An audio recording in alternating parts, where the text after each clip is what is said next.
Hi, everyone. Judge Andrew Napolitano here for Judging Freedom. Today is Thursday, April 25th, 2024. Tony Shaffer, Lieutenant Colonel Shaffer, is our guest this morning. Tony, always a pleasure. Welcome Judge, back good to be here. my friend. Thank you. Good to be here. What is the status of the Ukrainian military as we speak? At the very moment we're speaking, there are multiple gains by the Russians. Multiple villages near Avdiivka are falling. This has been going on since the vaunted vote on Saturday, where apparently that $61 billion is somehow going to save Ukraine and everything that's going on. And literally, one of the best sources right now that people can reach out and look. Forbes, Forbes, a mainstream media outlets finally admitting that the Ukrainians are sending in unprepared equivalent of National Guard forces to go to the front to try to defend some of the villages which are falling. And this, let me take a quick left turn and point out something. These battles are happening village to village. Sometimes the Russians are taking meters. I mean, they're fighting for meters. And the whole idea that somehow out of the blue, with the constant churn of Russian military just trying to do what they're doing, they're going to turn and become Patton's Third Army and roll into Poland. It's science fiction, and I think that's what they used with Mike Johnson to get him to vote. Somehow that these Russians are superhuman. They're not superhuman. They are well equipped. They've trained and become battle hardened based on the 2 years of war. So that's what they are. That reality of them being engaged in trench warfare, and again, they're going village to village. Avdiivka is the area that they're currently moving forward in. The idea they're going to change from trench warfare, which they've had to engage in, both sides, mostly Russia, because they had to do the lines of defense. Somehow they're going to become this mobile unit that can roll over Europe is beyond fiction. But the bottom line is, without belaboring the point, and getting down into each village they're taking or not taking. And again, you can go look at Forbes right now. The Forbes article is out. It talks in good detail about this if people want to go get a deeper dive. But the bottom line is the Ukrainian military is not doing well. They're desperate for conscripts, and the only thing, that money that we're sending, the collective West is throwing in, the European nations are throwing in some too. The only thing that money is supposed to do is help Biden politically to get past November before the Ukrainian military falls. That's what I think the 61 billion was all about. Do you accept the observation of your colleagues, Colonel McGregor, Scott Ritter, Larry Johnson, and others, that what the Ukrainian military needs more than anything else is manpower? Oh yeah, and they've just about run out. Go back and check the tapes, you and your audience, 2 years ago. I said, one of the issues is going to be ultimately that there's no way Ukraine can stop Russia without finding outside sources of support that includes outside combat personnel, manpower. Right. I remember you saying that. And I said it last year again. So yeah, ultimately, the Russians are using aggressive attrition, which that's not my term. Alexander Mercolas from the Duran uses that term. I want to give him credit. I use that term now because he uses it. And it's true. They're grinding down. They're demilitarizing Ukraine, Judge. Oh, and by the way, they're demilitarizing the West, right? And Joe Biden is a willing participant in watching. If you don't like Putin, but somehow you think that us throwing all of our military gear into this war constantly and letting him grind it down is benefiting us, I want to sell you a bridge in Brooklyn. All right, so the 61 billion that the House and Senate just passed and the president signed into law, we know that the lion's share of that, we've heard everywhere from 40 to 45, doesn't even leave the United States. No. It stays right here and goes directly into the military-industrial complex. Right. Does Congress even know that? Yeah, of course. That's one of the benefits that was briefed to them. It's like, oh yeah, Ukraine, but it's going over to Raytheon. I said the other day on the network, Chris Salcedo, last Friday, I was on the network, and Chris asked me about who do you think briefed uh, Johnson on to get him to change his mind. I said, oh, I don't know, Raytheon, Boeing, Right.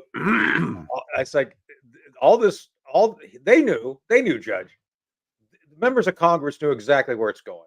I'm going to say this, I may get in trouble for it. I think CIA orchestrated it all. I think Bill Burns, who is almost as evil as Brennan, John Brennan, they're like two sides of the same evil coin. Right. Has been working behind the scenes.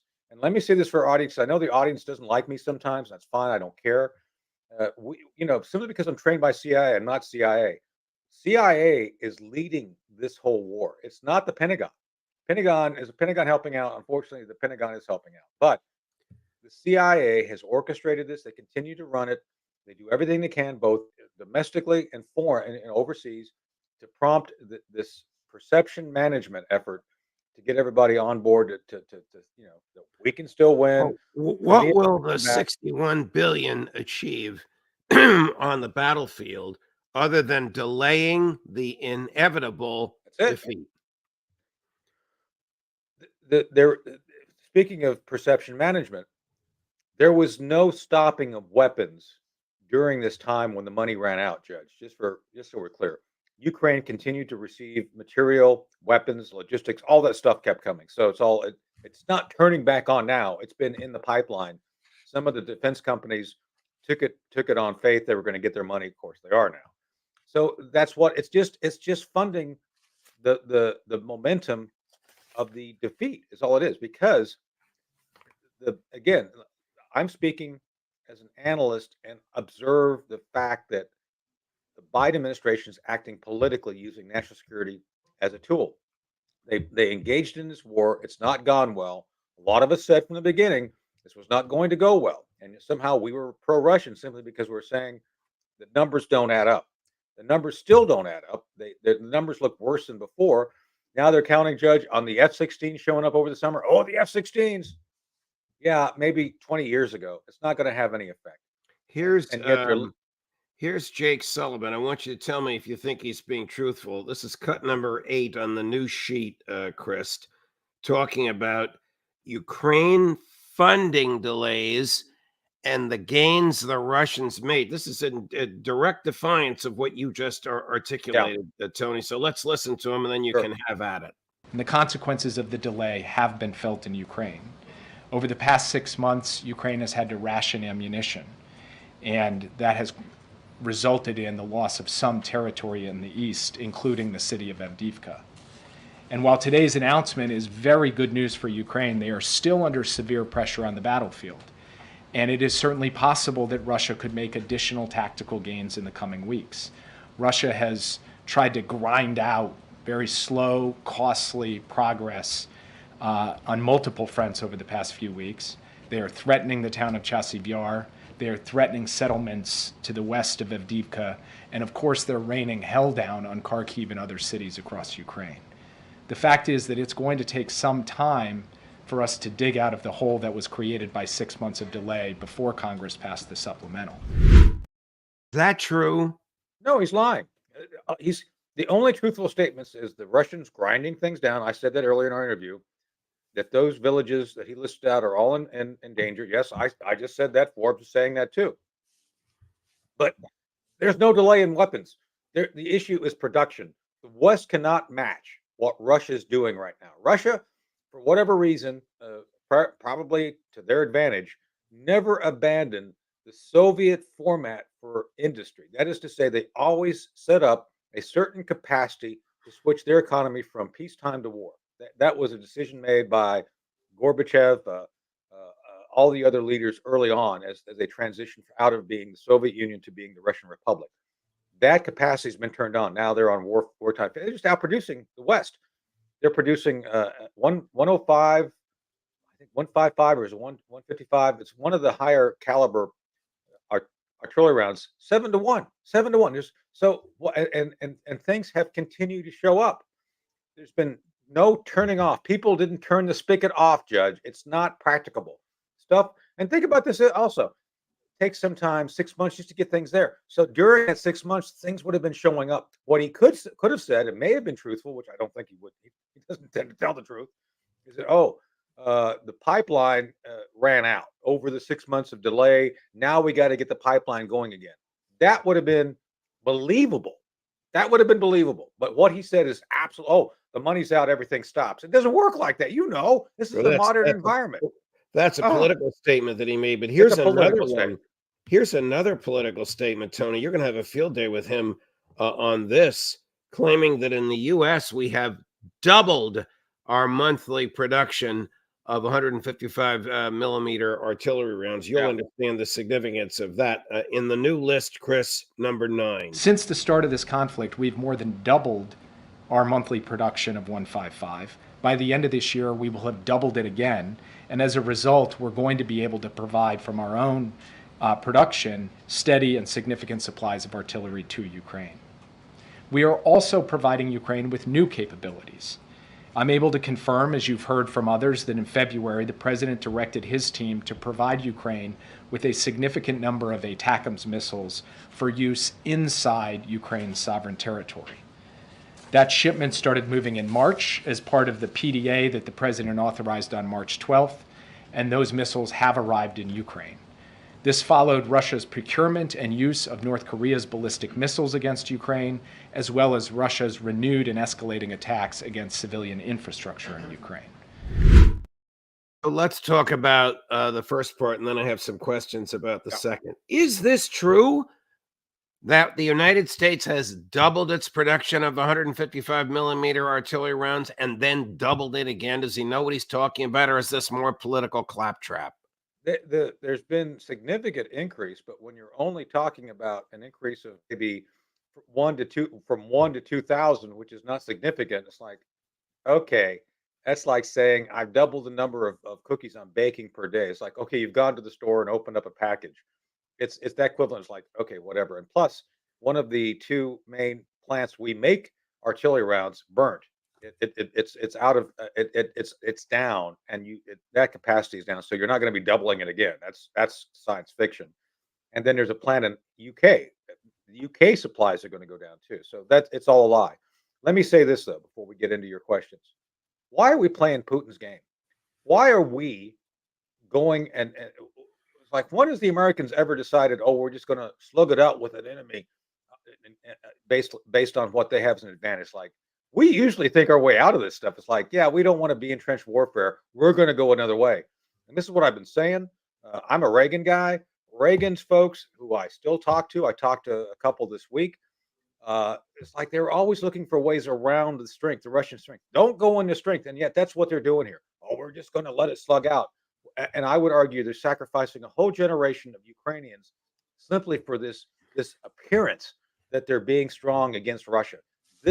They're not going to win playing Putin's game of aggressive attrition, and yet that's what they're doing. That's what Jake Sullivan just said. Oh yeah, we're going to play that Putin game, and in the process, they're going to just continue to wear down our capacity to actually create credible deterrence down the road in Europe. It's insane. The PDA to which he referred, the Presidential Directive Authority, authorized on March 12, that allowed long range missiles with 190 to 200 mile distance available to them. When these things hit Russia, when they arrive into Russia, when they hit Russian military or Russian airfields in Russia, is the United States prepared for what the response might be? The answer is I don't think so, because they're also proposing at this point an expansion of the number of U.S. forces on the ground. Let me be very clear on this, because On the we've talked ground about where, Tony? in Ukraine. We have, even now, and even though they're trying to keep it low key, we have providers, logisticians, and advisors all there. That I think the intent is to kind of open the kimono a bit more to show that we have a lot more there than has been acknowledged. And I think they want to do more. So this directive is not only about missiles; it's about people who provide support to those missiles. And I think that's where this is all going. The Biden administration is bent on getting us engaged in World War III. I can't speak to the motives. I have folks that I talk to on a daily basis trying to discern what those motives may be. I have theories, but I don't want to get in trouble by saying them at this point.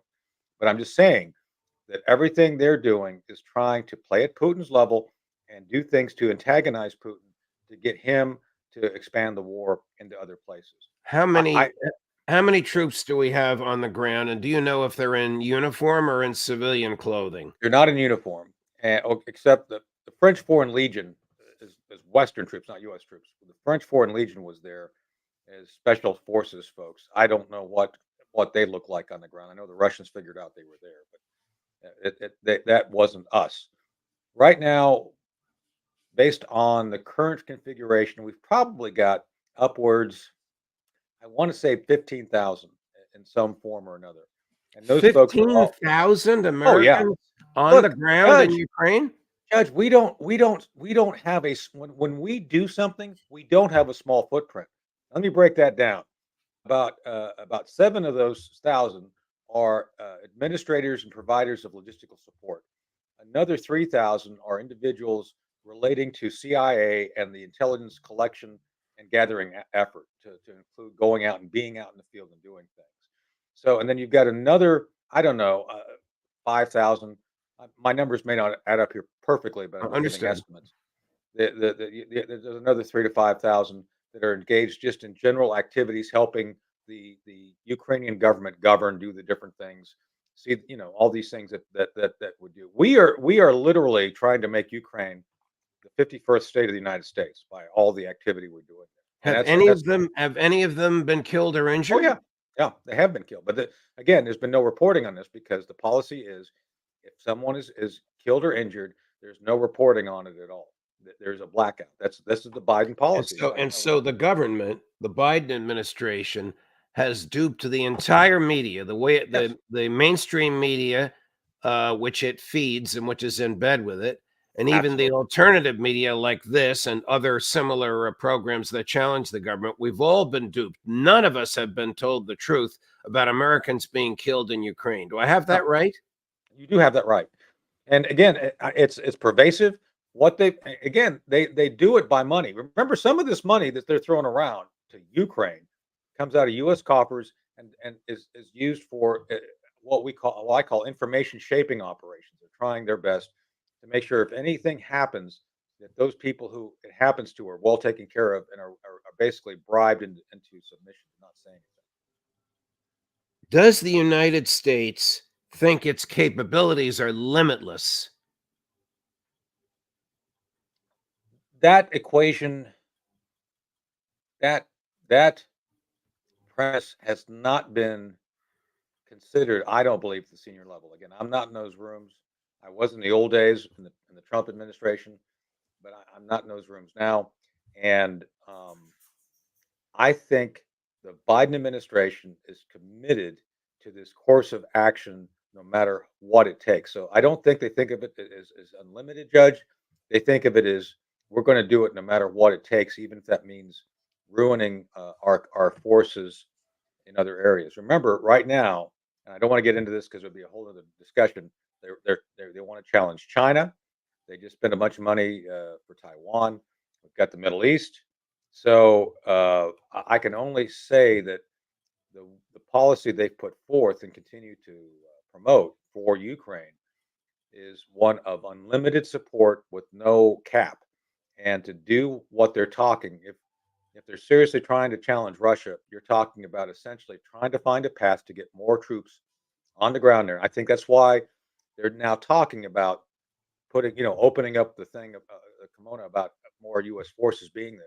This is all about doing things to be provocative and find a path to get U.S. troops on the ground and engaged in Ukraine is what I see. And So if you know and can state publicly about 15,000 Americans on the ground, and you've even been kind enough and astute enough to break down the various categories there, surely FSB, the Russian intelligence, and of course, President Putin are aware of that. They probably not only know how many, they know who and where.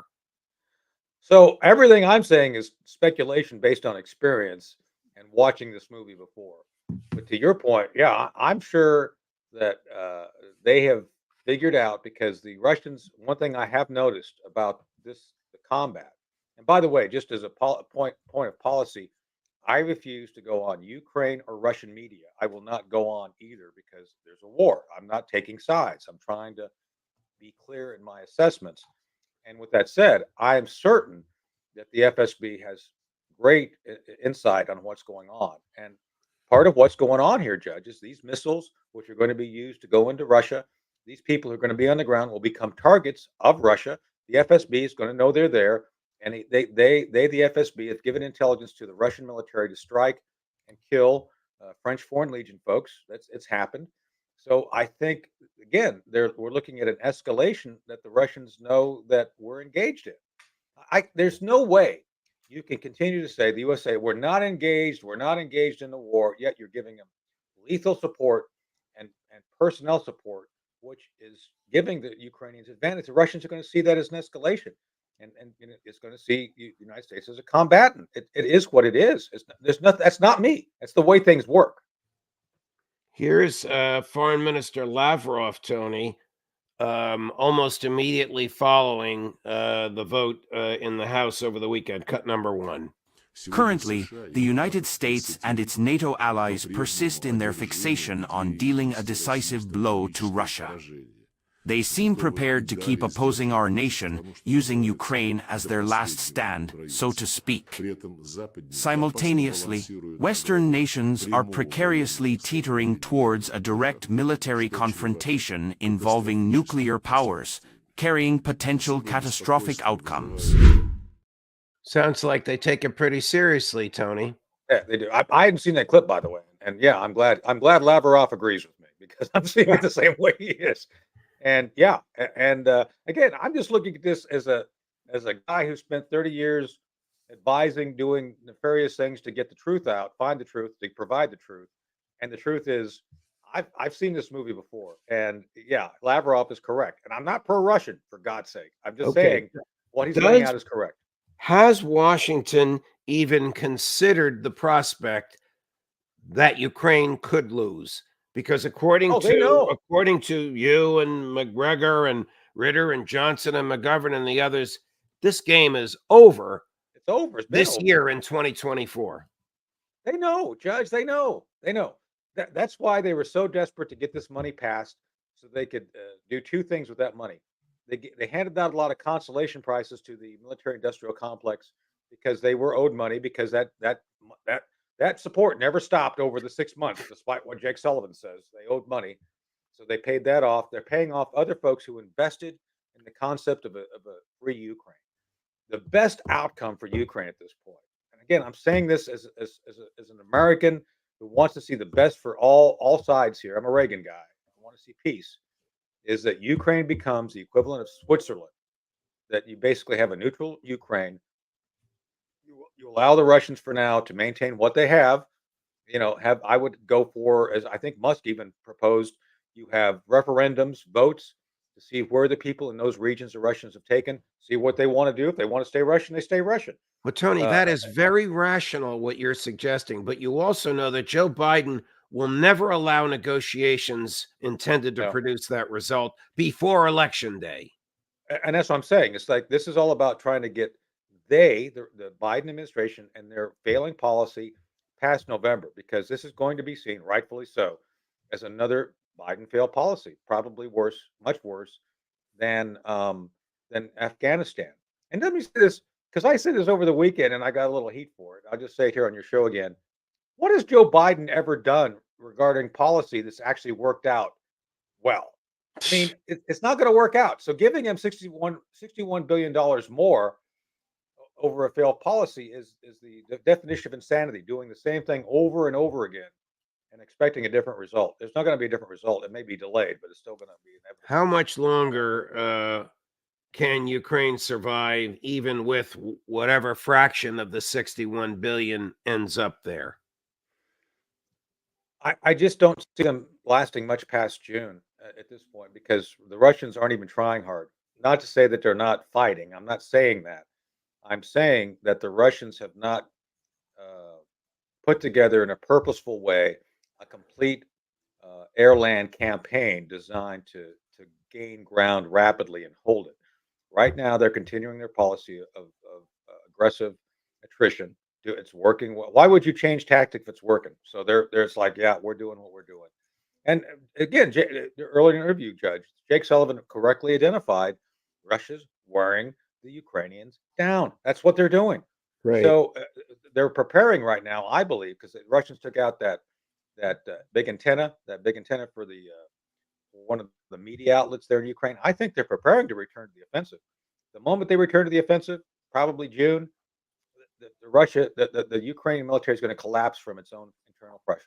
This is going to be You startled me with meltdown. the 15,000 Americans Well, I there. mean, I would like people go out and check me.